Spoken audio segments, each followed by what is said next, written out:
1513, a broke, exiled diplomat named Niccolò Machiavelli wrote something so disturbing about human nature that the Catholic Church banned it, political leaders condemned it, and his own name became synonymous with evil for the next 500 years.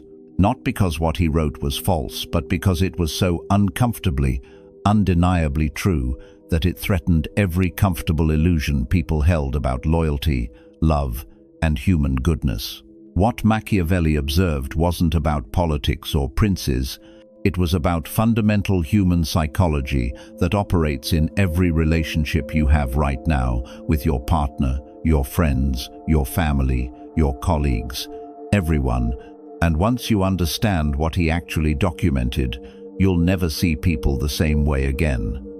You'll never trust the same way again. You'll never be blindsided by betrayal again. Because here's what nobody tells you about Machiavelli. He wasn't teaching people how to be evil.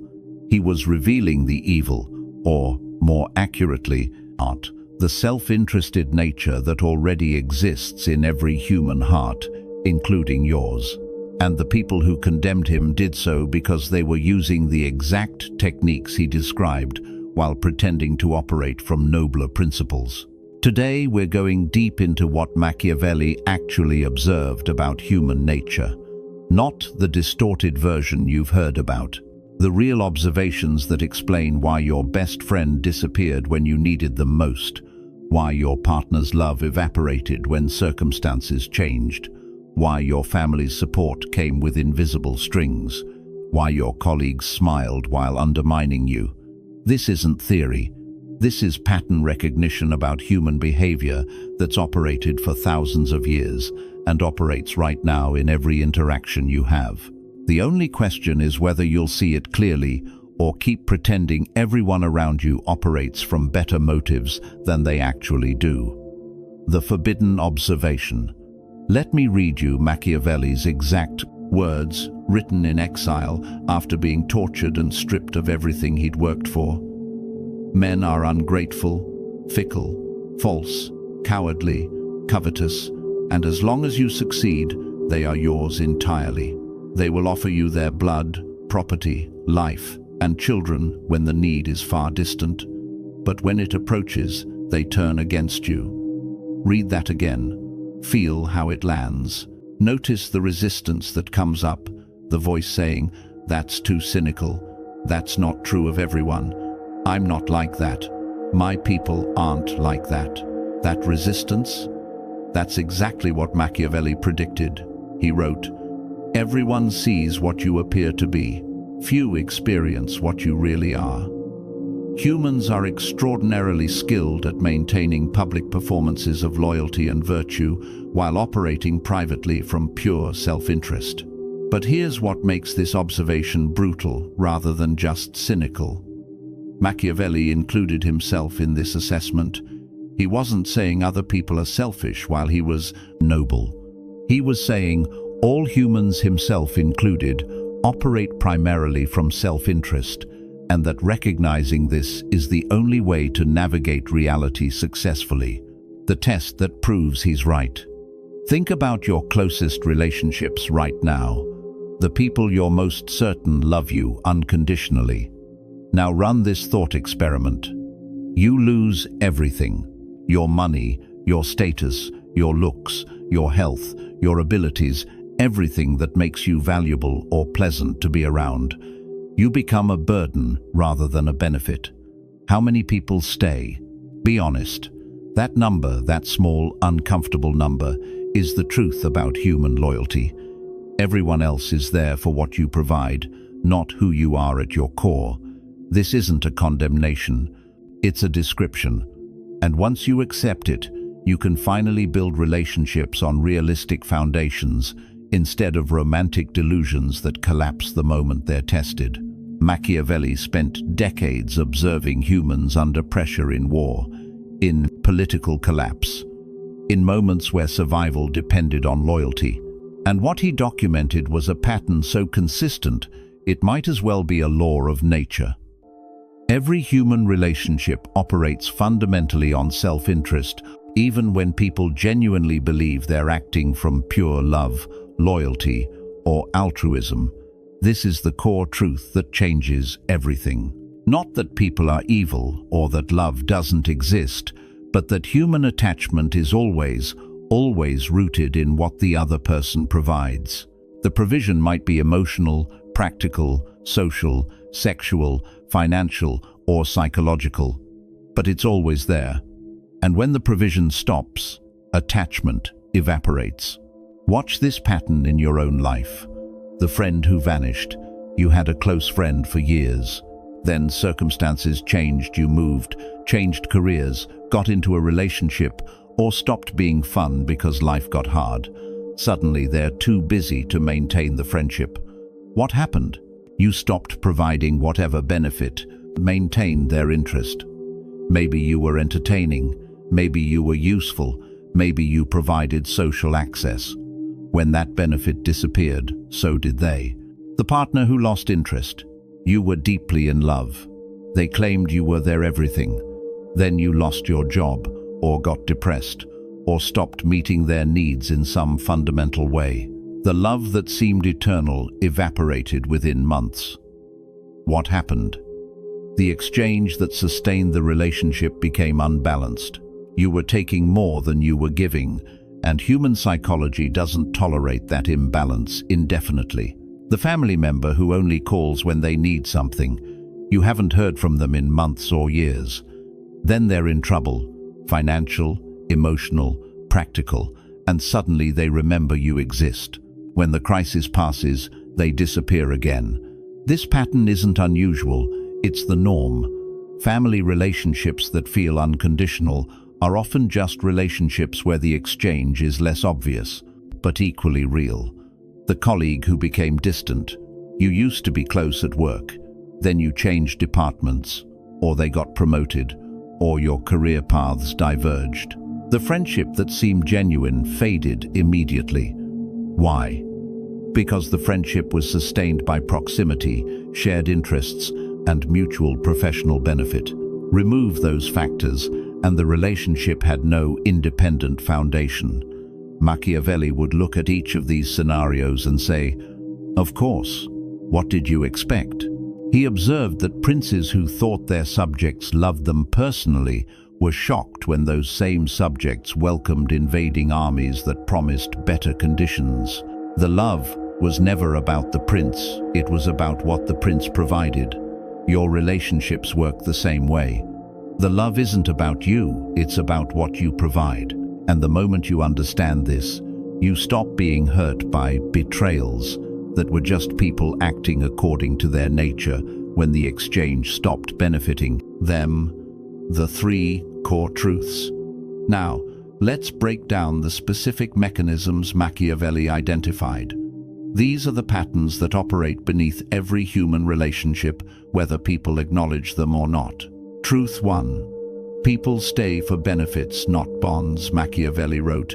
Men love according to their own will, and fear according to the will of the prince. Translation.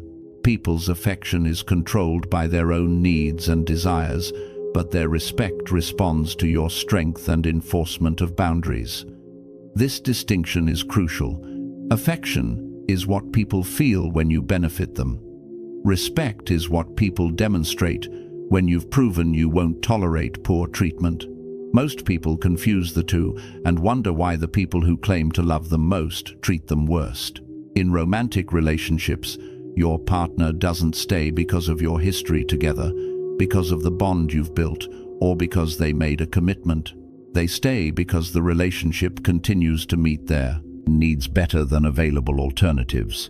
The moment this calculation changes when they meet someone who provides what you provide plus something extra, or when you stop providing what made the relationship valuable, the history becomes irrelevant and the bond dissolves. This sounds harsh until you examine your own behavior honestly. You've done the same thing. That friend you drifted from, that ex you lost feelings for, that hobby you abandoned. You stopped because the cost exceeded the benefit. You weren't evil, you were human. Everyone operates this way. The only question is whether you'll admit it or keep pretending your affections are purer than everyone else's. In professional relationships, your employer doesn't keep you because they value you as a person or because they're loyal to employees who've served them well. They keep you because replacing you costs more than retaining you in money, time, knowledge loss, or organizational disruption. The moment this calculation inverts, you're gone. This is why long-tenured employees get fired without hesitation when budgets tighten. The years of loyalty, the personal sacrifices, the times you went beyond your job description, none of it matters. When the cost-benefit analysis changes, understanding this prevents the naive devastation of discovering your employer never cared about you personally. In family relationships, even family bonds, which we're taught are unconditional, operate on exchange principles. Parents who provide financial support often receive caregiving in old age. Siblings who were close as children drift apart when their lives diverge. Family members who take more than they give find themselves gradually excluded from family functions.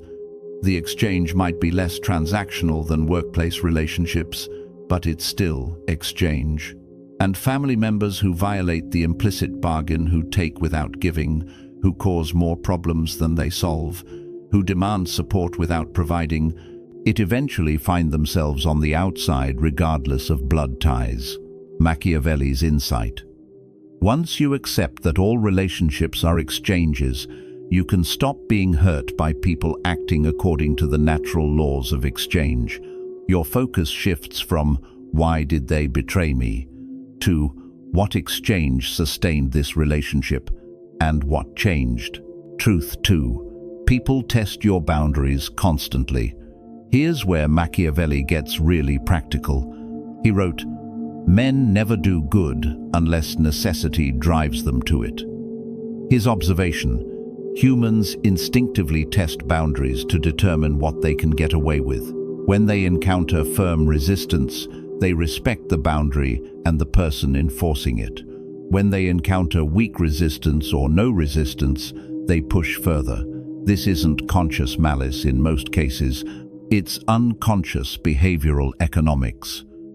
Humans are wired to conserve energy and maximize benefit, which means they naturally gravitate toward taking more and giving less until they encounter consequences that make this strategy unprofitable. Watch this pattern in your relationships. The friend who always cancels plans at the last minute. They're testing whether you'll enforce consequences or just accept it. If you keep forgiving with no cost to them, they've learned they can disrespect your time without penalty. Why would they stop? You're teaching them that your boundaries are negotiable. The partner who speaks disrespectfully to you, they're testing whether you'll tolerate it or establish it as unacceptable. If you argue but ultimately accept the behavior, you've taught them that disrespect works. They can release frustration on you without losing you. That's a valuable service you're providing at cost to yourself. The colleague who takes credit for your work, they're testing whether you'll challenge them or let it slide. If you let it slide once, they've learned they can benefit from your work without sharing the rewards. Rational self-interest says, do it again. The family member who only contacts you when they need something, they're testing whether you'll maintain the relationship despite the imbalance. If you keep giving without requiring reciprocity, you've taught them that unbalanced taking is acceptable in this relationship. The mechanism Machiavelli identified. Humans respect boundaries that are enforced, not boundaries that are stated. You can tell people all day what you will and won't accept. What matters is what you actually tolerate when they test those boundaries. This is why the person who's always accommodating, always forgiving, always understanding, gets treated worse over time, not better. They've trained everyone around them that poor treatment carries no consequences. Meanwhile, the person who enforces clear boundaries, who will walk away, who will create consequences, who means what they say, gets treated with consistent respect. Machiavelli wrote that it's better to be feared than loved, because fear is based on consequences that don't depend on the other person's feelings or circumstances. They might stop loving you when it's convenient. They won't stop respecting your boundaries as long as violating them costs more than it benefits. The uncomfortable application: every relationship where you feel disrespected or taken advantage of, you're actually allowing. You're teaching people through your actions that they can treat you that way without losing access to you. The moment you enforce real consequences, reducing contact, withdrawing support, ending the relationship, behavior changes immediately or the person leaves. Either way, you win by no longer tolerating poor treatment. Truth 3. Attraction dies without strategic distance. Machiavelli understood something about power that applies directly to personal relationships. Complete accessibility destroys value, and total transparency eliminates intrigue. He advised princes to maintain elements of mystery, to be somewhat unpredictable, and to never be completely available or completely knowable.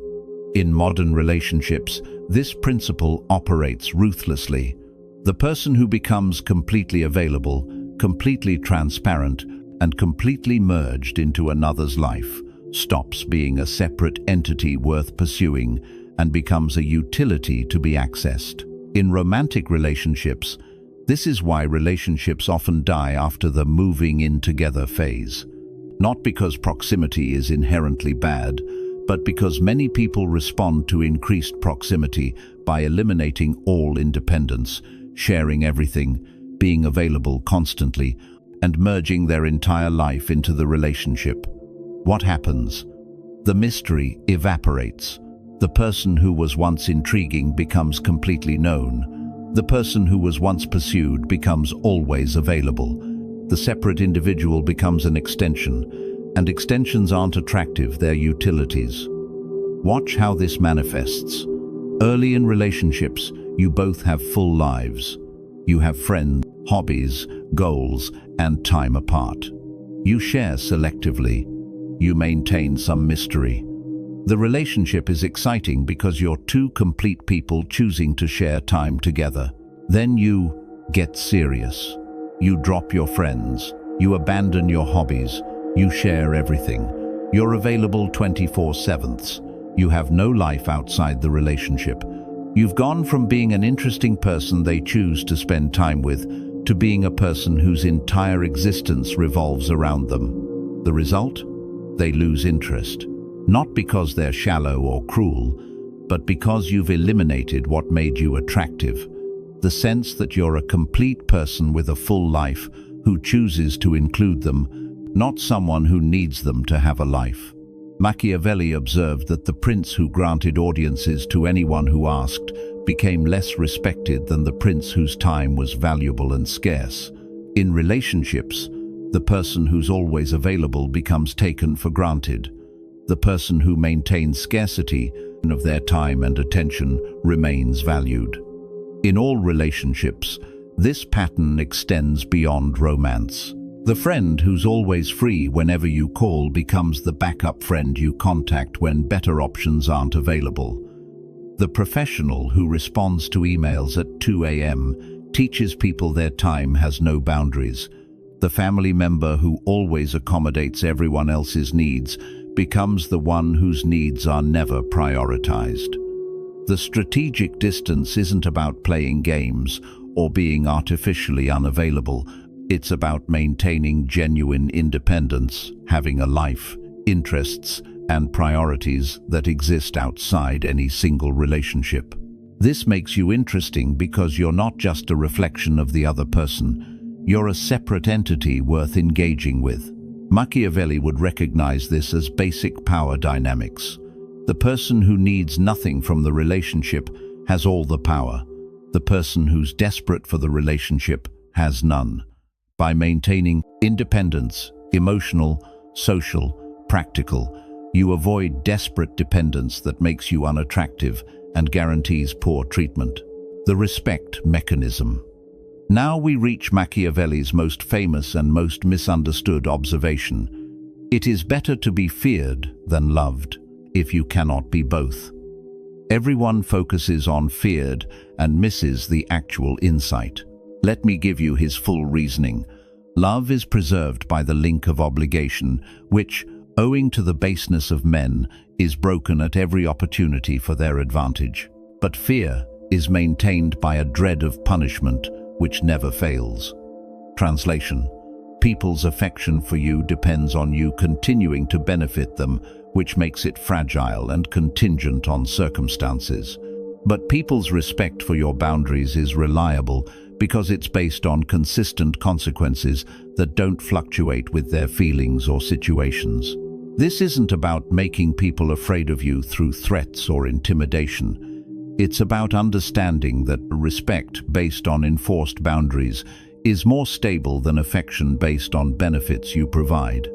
The practical distinction: the person everyone loves but doesn't respect gets walked over constantly. People enjoy their company but don't take them seriously. They cancel on them without guilt. They ask for favors without reciprocating. They disrespect boundaries because there are no consequences. The person everyone respects, even if they're not universally loved, gets treated well consistently. People might not always want to hang out with them, but they treat them with consideration. They keep commitments. They reciprocate. They respect boundaries because violating them creates consequences.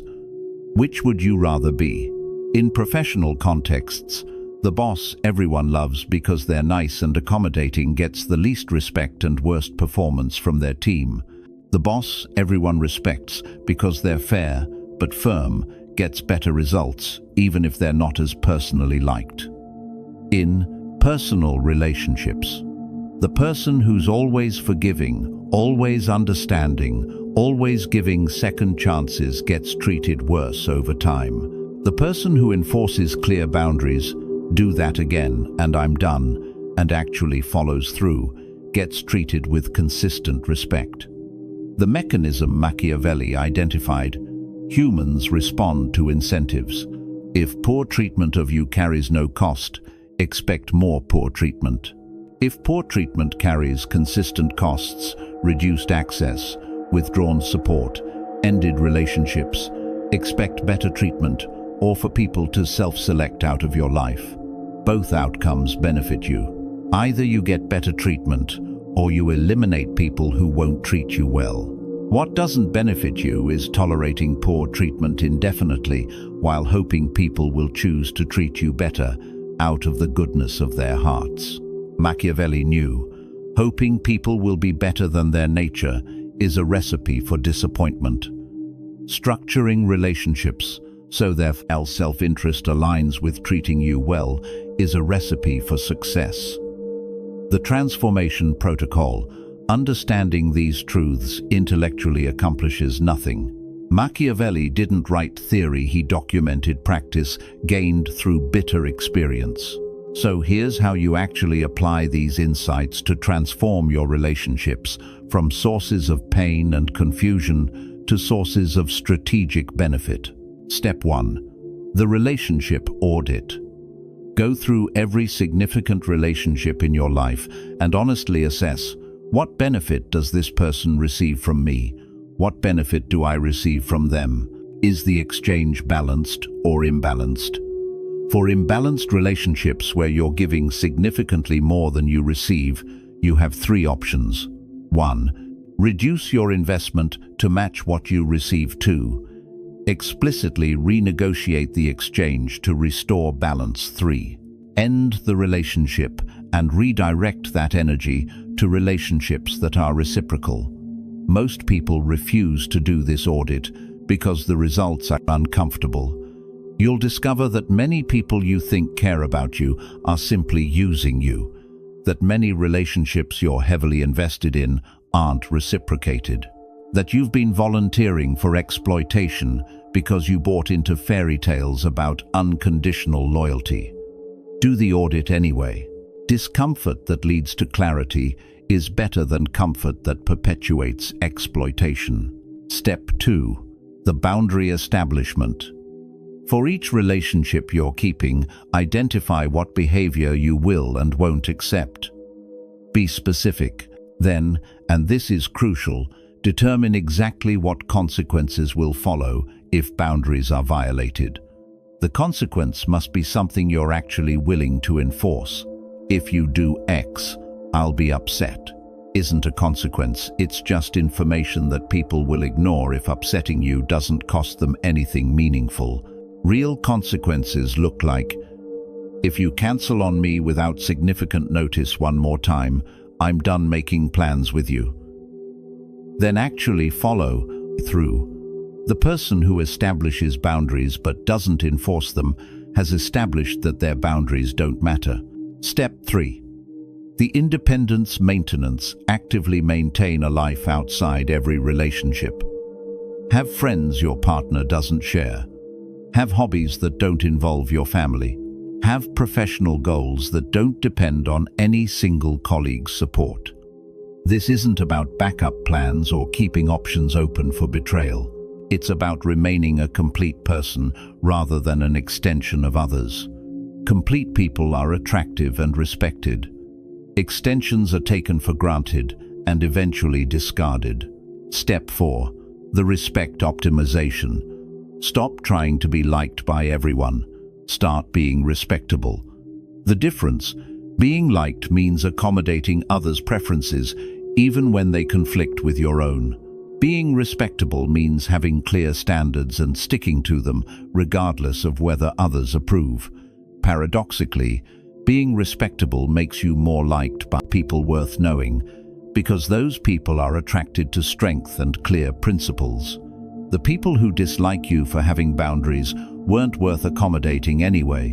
Step 5. The exchange consciousness. Stop pretending your relationships operate on pure love or loyalty. Start consciously managing the exchanges. This doesn't make you manipulative, it makes you realistic. Ask yourself, what value am I providing in this relationship? What value am I receiving? Is this sustainable long-term? What would happen if I stopped providing my side of the exchange? Relationships that survive this analysis are worth investing in. Relationships that don't survive are relationships that were exploiting you anyway. The counter-arguments. At this point, you might be thinking, this is too cynical. This eliminates genuine connection. Not all relationships are transactional, or I'm not like this with people I love. Let me address each. This is too cynical. Cynicism is believing people are worse than they are. Realism is seeing people as they actually are. Machiavelli wasn't cynical, he was observational. He documented patterns, not theories. If the patterns feel cynical, that's because human nature is less noble than we pretend. This eliminates genuine connection. Actually, it enables genuine connection. When you stop expecting unconditional loyalty and start building relationships on honest exchange, you create connections based on reality rather than fantasy. The friendships that survive this approach are real. The ones that don't were never genuine anyway. Not all relationships are transactional. Name one that isn't. Your closest friendship. What would happen if you became a constant drain with no reciprocal benefit? Your romantic relationship. What would happen if you stopped meeting your partner's needs entirely? Every relationship has implicit exchange. Acknowledging it doesn't create it. Denial doesn't eliminate it. I'm not like this with people I mind if you love. Yes, you are. You just don't recognize it because you've been taught that admitting self-interest in relationships is shameful. But examine honestly. You stay in relationships that benefit you more than they cost you. You drift from relationships that cost more than they benefit. You invest more in people who invest in you. This is self-interest. It's normal. It's healthy. Pretending otherwise is delusion, the ultimate freedom. Here's what Machiavelli's truth actually offers: freedom from naive victimhood. When you understand that humans operate from self-interest, you stop being shocked by betrayal. You stop being hurt by people acting according to their nature. You stop expecting others to sacrifice their interests for yours when you wouldn't do the reverse. This understanding doesn't make you heartless, it makes you strategic. You can still care deeply about people while recognizing that their loyalty has limits determined by circumstances and self-interest. You can still build meaningful relationships while ensuring those relationships serve your interests as much as they serve others. The person who understands human nature can create relationships that last because they're based on sustainable mutual benefit rather than romantic fantasies that collapse under pressure. The person who denies human nature keeps getting blindsided by patterns that were completely predictable to anyone who understood what Machiavelli documented. The choice is yours. Continue believing people operate from nobler motives than they actually do, and keep being surprised when they act according to self-interest. Or accept Machiavelli's observation about human nature and use it to build relationships that actually work